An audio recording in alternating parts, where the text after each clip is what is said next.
I am eating a cookie for breakfast. I think it's a little past the point of calling this breakfast though, because it is 11:52 a.m. right now. There is a sense of joy in knowing that I am the master of my own destiny, and as a 30-year-old woman, I am able to eat cookie for breakfast. 12 seconds later. And I put on a sweater because apparently it's cold outside. It's 70 degrees and it's raining, so perfect time to wear a sweater. I made a sandwich.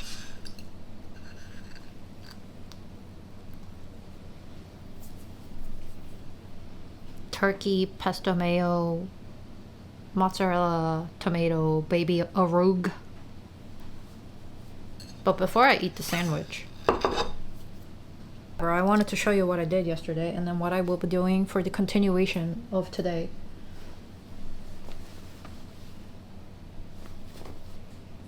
Boxer shorts. You might be like, Jenny, did you not just make, is this not deja vu? Didn't you make shorts like two vlogs ago or something? Yes. And didn't I make basically gingham shorts? Weren't those shorts also gingham? And don't you already have another pair of gingham shorts that you're wearing currently? Yes. I don't know if you've noticed this about me, but if I like something, I will make duplicates. So yeah, I didn't film any of the process of making this, but the pattern is different. It's not the janky pattern that I had been using for like 4 years. This is the it's a free pattern that you can get. It's from Peppermint magazine. It's the Darcy boxer shorts. I actually followed some of the modifications that were outlined in a Bernina article, so I will link that down below. But basically it's making the top of the shorts a little bit longer so that you have more room to kind of fold the elastic over into, and so it looks a little bit less like boxers and a little bit more like shorts. The fabric came from, I thrifted these men's button downs from Goodwill. There was an account that I saw, there was a reel I saw on Instagram of them doing a similar thing. I believe it was Puff and Pencil, and it was the Besta shorts. Like they also used men's button downs and then turned those into shorts, but then they combined like different fabrics together so that it was like not all the same fabric. What I didn't like about the pair of shorts that I made last time was that leg was a little too wide, so it looked less like boxer shorts. And then also just like maybe not as high-waisted, but this one I increased the length of the fly by like an inch or so, and I wish it was a little bit higher. So the next pair that I will work on is this, just striped fabric. For this one I'm going to go 2 inches probably, or an inch and a half, so that it sits a little bit higher on my stomach. This just like is at a length where I will like try and constantly pull it up and give myself a wedgie. So that's what I'm gonna do today. And then I also have to edit a video, so that's not very fun to look at, so we'll see what happens. But I'm gonna eat the sandwich, so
Hello. Another out of this world angle. Do you like my chicken hat? It is the next day and I was in Manhattan because I had to go to a doctor's appointment. And while I was there, I figured I will take another box off on my mission to visit all the knitting shops, yarn shops in New York City. So yesterday I went to Annie and Co, Annie Needlepoint and Co, but they also have a lot of yarn. So half of the store is dedicated to like needlepoint, and then the other half is all yarn. It's kind of out of the way for me. I mean, all of the yarn shops are kind of out of the way for me because there's no yarn shops where I am. The store itself, I didn't take any videos inside, but it's really nice. Like, it's well organized. There's a ton of places for people to sit and knit or chat or whatever, which I thought was really interesting because all the other yarn shops in New York that I've been to they like maximize the space that they're in. So every single wall, every single like middle open space is just like packed with yarn and displays. I'll definitely give them a look if you're in the area. I went in and I wasn't really expecting to buy anything, but of course I couldn't leave without getting something. And they had a really great selection of summer fibers. So I picked up the Zoe by Juniper Moon Farm, and this is a soft cotton linen blend. It's 60% cotton and 40% linen. And I wanted to knit a sleeveless top with this. This feels very dry to the touch, which I like, and I do think it'll be very nice. And it's got a bit of texture to it and it's not overly shiny, so I thought that was nice as well. So we'll see how that goes. And I've been in my anti-skein form yarn. I've been in my ball form yarn era because I just can't be bothered to wind up skeins of yarn anymore. I just am too lazy. I am that lazy girl. I wore out my new boxer shorts, which I did finish, and it is a rule, unspoken rule, that you wear out your makes pretty much immediately, so I did that. Yeah, not the best job, but not the worst job. The mock fly is kind of invisible, so it doesn't look too much like I wore like some dude's boxers out, although who cares really. The bottom is a little interesting because I cut the front of the pants shorts out from where the sleeves are. So I cut open the sleeve and then laid it flat and then cut out the front pieces of the shorts from that. That's why you see these like, what are these called? Plackets here. But it kind of looks like an intentional design element, right? These turned out really well for being a kind of upcycle, recycle project. And the fabric is really nice because I tend to feel like men's shirting is a lot nicer than women's. And it's not see-through at all, which is a big plus. So you can wear pretty much like anything you want with it. Any underwear you want. The butt, the cut of the back. The shorts that I've made, they are kind of baggy in the back because like,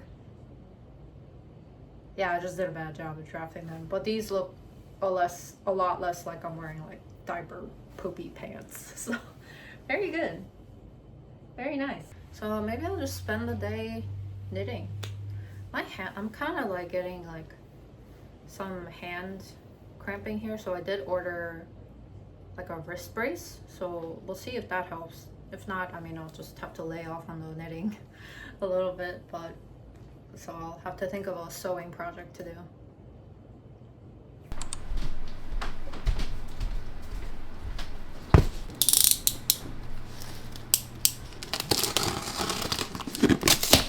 So I normally don't do unboxings or I guess talking about my purchases that much, unless it's yarn.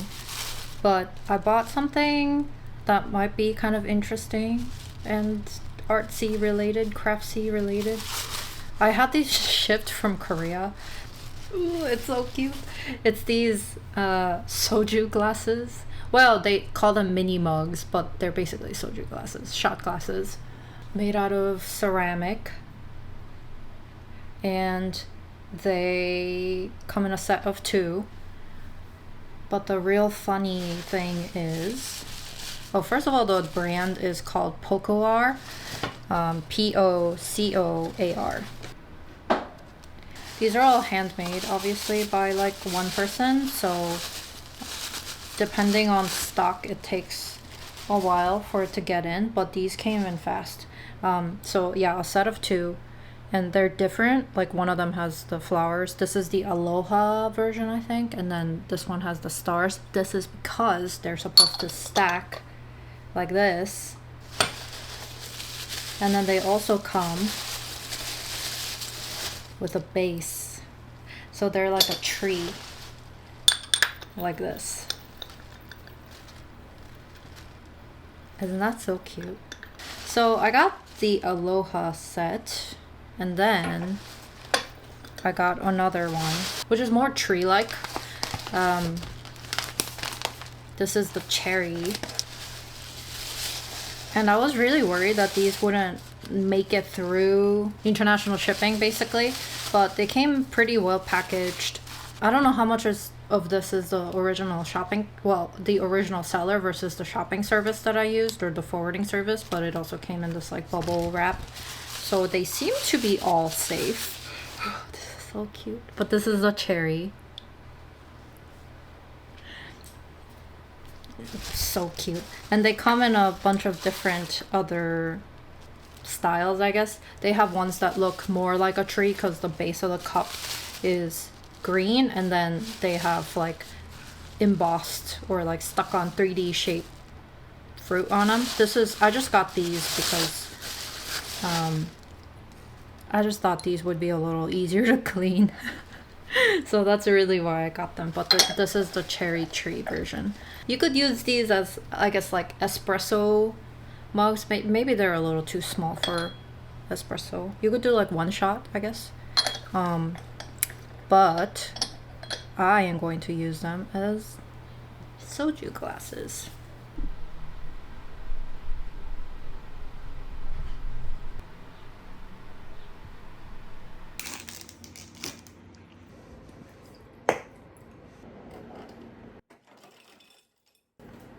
Did you ever think maybe you're stylish? Oh. But did you ever think other people think that way of you? That would be cringe. You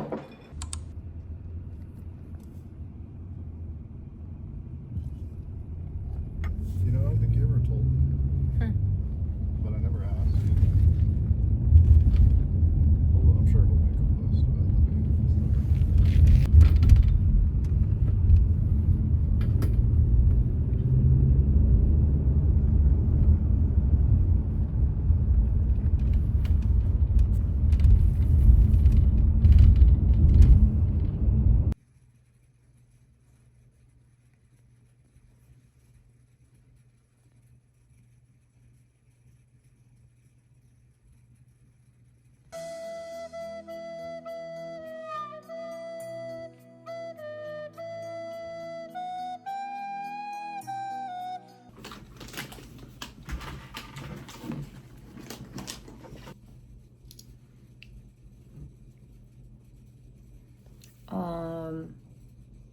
Yeah, so yesterday I brought my cat to the vet.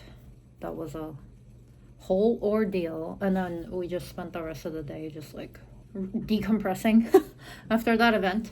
I don't actually know if I've explained what was wrong with my cat. I think I said it in a video before that she was having explosive poops. That problem is resolved. She had like some elevated liver enzymes that were apparently indicative of some sort of like infection in her system, and we kind of like cleared it out. We managed to clear it out with the antibiotics at the expense of my arms.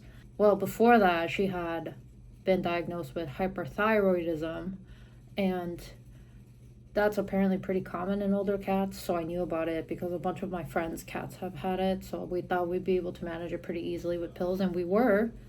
And I'm also going to be doing my nails at the same time while I talk. So we gotta, do a little double duty here. Yeah, we were able to manage it with medication, and her values were going down and stuff. But then the liver thing happened, and then the vet basically was like, "Well, I think she's allergic to the medication, or like she's not doing well with the hyperthyroidism medication, which is methimazole."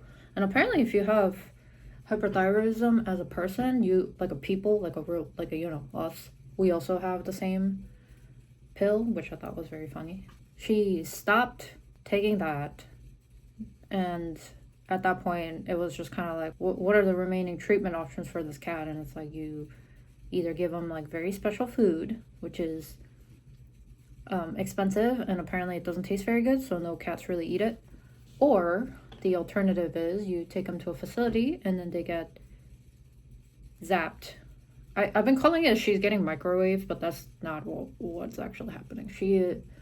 It's called radioactive iodine therapy, I think. I think it's an injection. I don't actually know how the whole process works, but you get iodine pumped in you, and then it like zaps your thyroid, and it turns you into a hypothyroid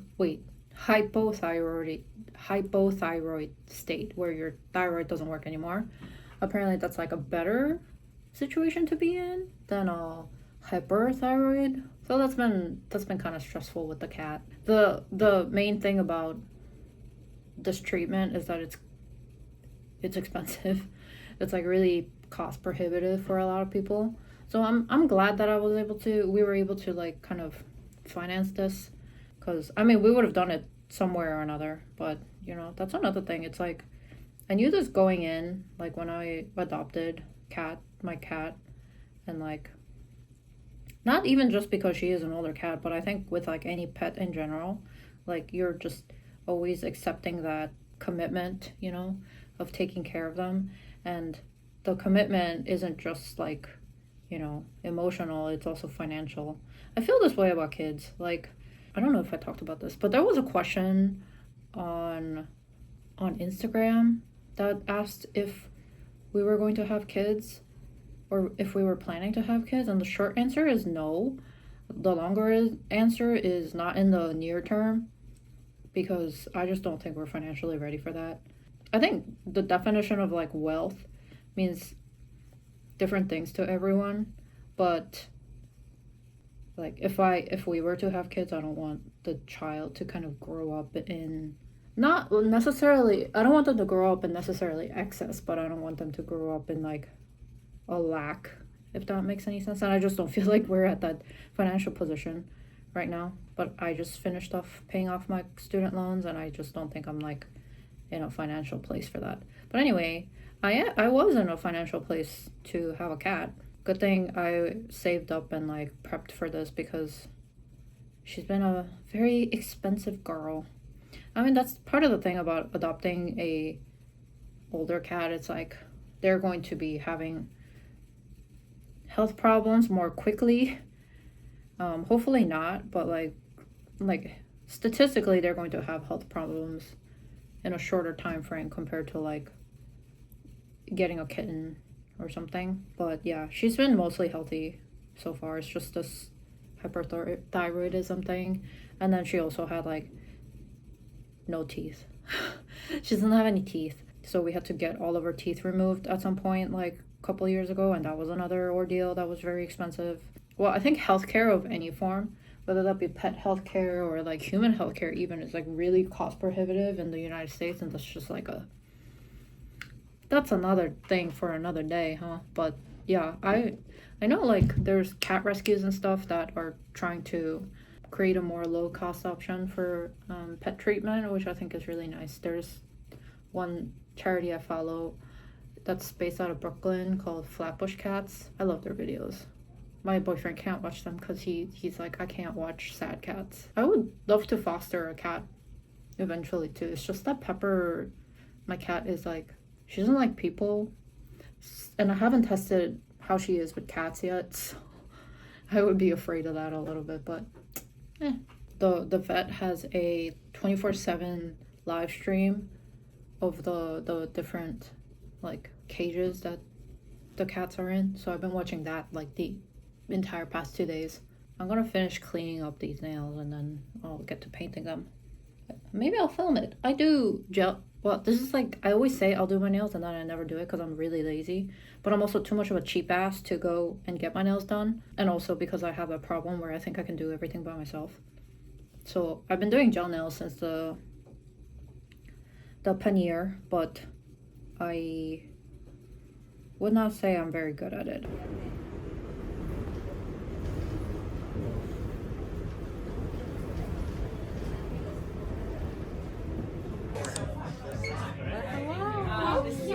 Wow. I'm excited for prefix. Are you just looking at drinks? Yeah. The drinks all look so good. Yeah, I might just do one glass too. I'm gonna keep editing my website when I get home. Oh. Day three. It's so annoying editing a website. Hold up the thing again. Wow. So cute. Woo! Everywhere. Crocheting? Crocheting everywhere. Oh, we're matched. This is cute too. This is crochet too. Yeah. Yeah, I really like this place so far from everything I see. Yeah, it seems super cute. Hopefully the food's good. Yeah. The shrubs. Your hamster earring, gerbil. Wow. Beautiful people. So I'm gonna be doing that because so I'll be good. But they want me to produce it. It's more money. And like I'm trying to start producing for this company so that they're like asking. I think the price also isn't that bad. Yeah. Right? Follows through. I could never be me. No, literally, I don't know how he does that. That's so good. Being a bad YouTuber.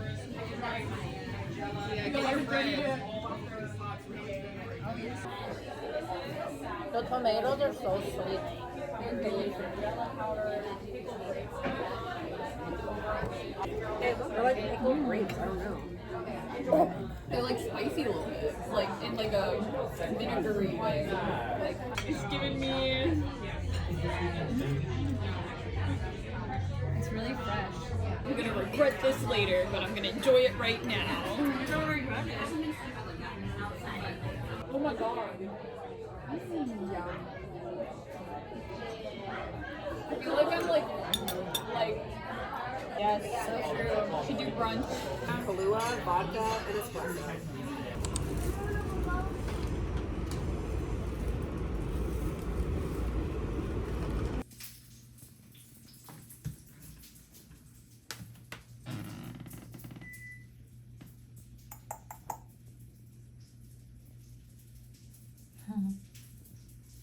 Instruction knowledge to talk to the boys.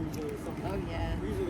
Have you figured out anything about like the covering of the that you were gonna do for your